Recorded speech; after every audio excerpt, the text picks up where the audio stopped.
Oke, puji Tuhan tadi aman. Dari pagi satu yang dicuri, dua aman. Saya ngerekam. Semoga ini aman juga. Supaya ini karya menjadi berita kebenaran. Dalam konteks rohani, dalam konteks kemanusiaan, pengentasan kemiskinan, ekonomi. Jadi jangan jadi bodoh. Kalau kita membunuh tikus, jangan sawahnya dibakar. Jangan uangnya dihancur. Kalau ketika kalian udah membajak, ini kan uangnya di karya sebenarnya. Ini mendunia kawan ya. Saya ngomong fakta ya. Jangan kebenaran yang saya omongin sombong. Bagaimana kalian menjadi benar ketika seruan nyari menerangi bumi, hanya saya yang bicara kebenaran ya. Dan kalau kalian bilang teori aja, praktek apa yang saya lakukan? Satu harian saya di rumah tiap-tiap hari loh. Jangan data palsu, 2 orang anomali saya disebut saya gitu. Jangan samakan saya dan orang lain ya. Saya hidupnya di rumah ya, nggak kemana-mana ya. Kalau ada kepentingan kayak kampus anak saya kuliah ke Bandung balik, udah itu. Atau ada acara-acara gereja atau apa sekali-sekali. Jadi praktek apa yang dimaksud ketika ada orang yang mirip-mirip? Jangan sampai pekerjaan setan ini bersama gereja dan politik bangsa-bangsa memerangi kesaksian Yesus. Wahyu 12 ayat 17, kesaksian Yesus adalah roh nubuat. Wahyu 19 10. Oke. Dengan data palsu, 3 roh najis menyerupai kata. Kita tahu ada yang mirip-mirip. Udah lama kita tahu. Oke. Tadi kita belajar tentang Wahyu 13. Bagaimana ayat 1 dan 2, kitab Wahyu itu ada satu penyingkapan. Dalam bahasa Batak, kalau ada lembaga kita bisa menulis dalam bahasa Batak, dia pangungkapan. Suatu penyingkapan yang harus disingkapkan. Suatu misteri, ya penyingkapan yang harus disingkapkan itu lah Tuhan menginspirasi dengan bahasa Amsal, bahasa perumpamaan untuk menginterpretasi peristiwa yang akan terjadi di depan dari 2000 tahun lalu. Itu tujuannya. Dalam Mazmur 78 ayat 2. Ya. Contoh, supaya kalian mengerti kitab Wahyu itu bukan seperti yang kalian bawa-bawakan seperti ini dengan video-video internasional dan sandiwara pemimpin dunia. Kemudian kalian comot-comot ayat. Ini membuat kalian sesat, gelap terus-menerus dunia ini. Mazmur 78 ayat 2. Dikatakan begini. Pasalnya, aku mau membuka mulutku mengatakan Amsal. Aku mengucapkan teka-teki dari zaman purbakala. Jadi, suatu misteri zaman purbakala Tuhan menciptakan langit dan bumi. Nah, dibawakan bahasa perumpamaan, teka-teki, Amsal. Itu sebabnya Yesus juga berkata dalam Matius 13 ayat 34. Tidak ada satupun yang Tuhan Yesus ajarkan tanpa perumpamaan. Nah, kita bicara kitab Wahyu dan kitab Daniel. Ini banyak bahasa-bahasa simbol dan juga yang perlu disingkapkan. Maka jangan percaya nubuatan-nubuatan aja di semua media sosial kalian ya. Ya, apalagi gotong royong udah perjanjian dusta melawan satu orang musuhnya ini menerangi bumi. Oke, tadi kita lihat bagaimana Wahyu 13 ayat 1 dan 2. Sekarang kita nggak langsung ke Pausan Roma. Ya. Tapi kita punya dasar. Daniel pasal 7 ayat 1 sampai 8. Daniel pasal 2 ayat 38. Daniel pasal 8 ayat 1 sampai 9. Dan 21-22. Menunjukkan bagaimana kerajaan-kerajaan itu bukti relevansinya ayat ke ayat. Di mana 1:4 ayat mengatakan menafsirkan suatu ungkapan jangan melampaui dari tertulis. Karena kita nubuatan itu harus dengan Roh Kudus. Kalau dengan tidak tertulis berarti kehendak manusia. Jadi kita nggak bisa dibohongin lagi. Jangan jadi bodoh lagi seperti Yesus ajarkan. Hai orang bodoh, ya, kamu tidak tahu hukum Taurat Musa kita para bersaksi tentang aku. Hai orang bodoh, kamu bangun rumah di atas pasir, banyaknya orang, bangsa-bangsa minum anggur tumpah campur. Kapan bertobatnya? Kapan jemaat melihat terang kebenaran? Kalau hidup berpura-pura terus, hanya satu orang dikambing hitamkan, seruan nyari menerangi bumi. Oke, kita lihat Wahyu 13 ayat 1 dan 2 di mana binatang bertanduk 10 ini keluar dari laut, kemudian kakinya seperti kaki beruang, mulut seperti singa, kulitnya seperti harimau. Kalau kita lihat urutan itu, singa adalah Babelonia, beruang adalah Medo Persia, macan tutul dari daerah 7 ya, macan tutul adalah Yunani.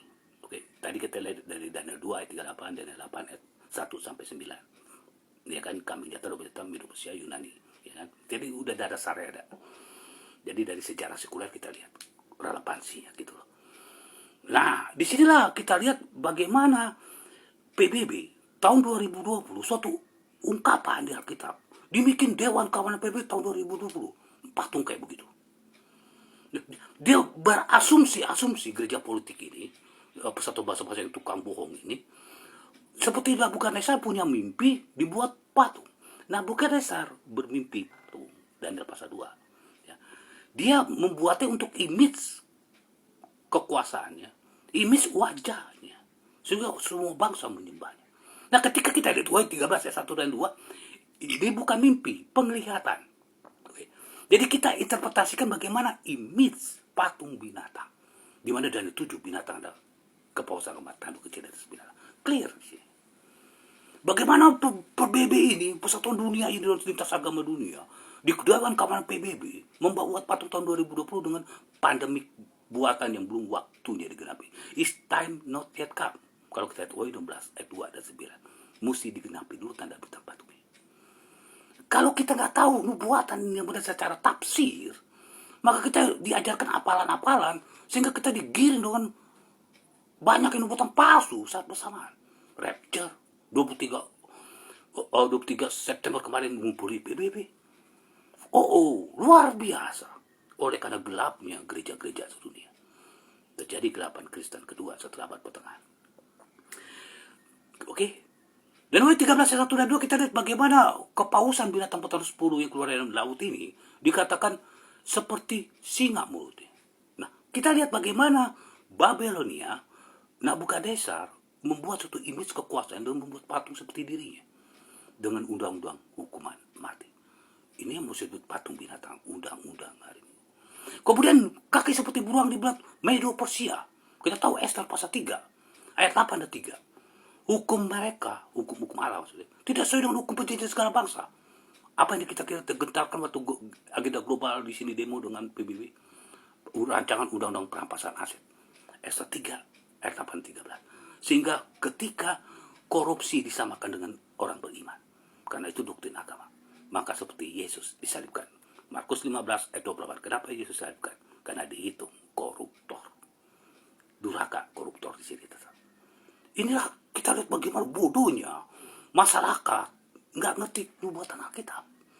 Itu sebabnya Yesus selalu mengatakan, hai orang bodoh, hai orang bodoh. Apa kita Alkitab itu ngenyek orang? Oh tidak, ditegas. Karena kebodohan akan membuat kita binasa selama-lamanya. Karena bicara akhirat di sini. Jadi karena aku mengasihimu, engkau kutegur dan kuajar. Wahyu 3 sebenarnya. Orang mengasihi bukan didiemin, ditegur saja. Karena mereka akan binasa di neraka. Karena itu kita mesti paradoks sekarang. Cara memandang kita bukan diatur sistem kayak bebek. Dikasih lo apal-apalan setiap nubuatan. Dalam Wahyu 13 ayat 1 dikatakan di ayat 11, binatang lain keluar dari bumi seperti domba pada serigala. Kita lihat bagaimana satu ungkapan yang melampaui yang tertulis. Ya. Wahyu 13 ayat 1 keluar dari laut. Wahyu 13 ayat 11-nya keluar dari bumi. Dan itu juga 23 binatang adalah kerajaan, pemerintahan. Maka kalau kita lihat Daniel 12 ayat 14 sampai 16 dan 17, perempuan itu dihanyutkan oleh sungai air di tepi pantai laut. Kita lihat bagaimana bahasa ungkapan ini dalam akronim air, sungai, dan laut berhadapan dengan Wahyu 12 ayat 16 ditolong oleh bumi. Berarti kalau kita bisa katakan dulu di abad pertengahan benua penduduk barat adalah Eropa Barat, kemudian ditemukan baru-baru ini benua Amerika tahun 1700-an, maka eksidas dalam penganiayaan antikristus. Dan sekarang kalau undang-undang ribut disahkan akan terjadi hal yang sama. Maka inilah Amerika Serikat. Wahyu 13-11. Tapi kita nggak tahu kapan waktunya. Oke? Nah, dia menjalankan kekuasaan binatangnya pertama, kepausan Roma. Itu sebabnya PBB ini selalu dipimpin oleh Amerika untuk membuka pintu kepausan Roma. Karena itu, jagalah kebebasan beragama. Karena ingat sejarah, termasuk Amerika, kemerdekaan Amerika dirampas pada waktu di abad pertengahan. Kebebasan beragama dianiaya. God bless you. Saya utusan dulu.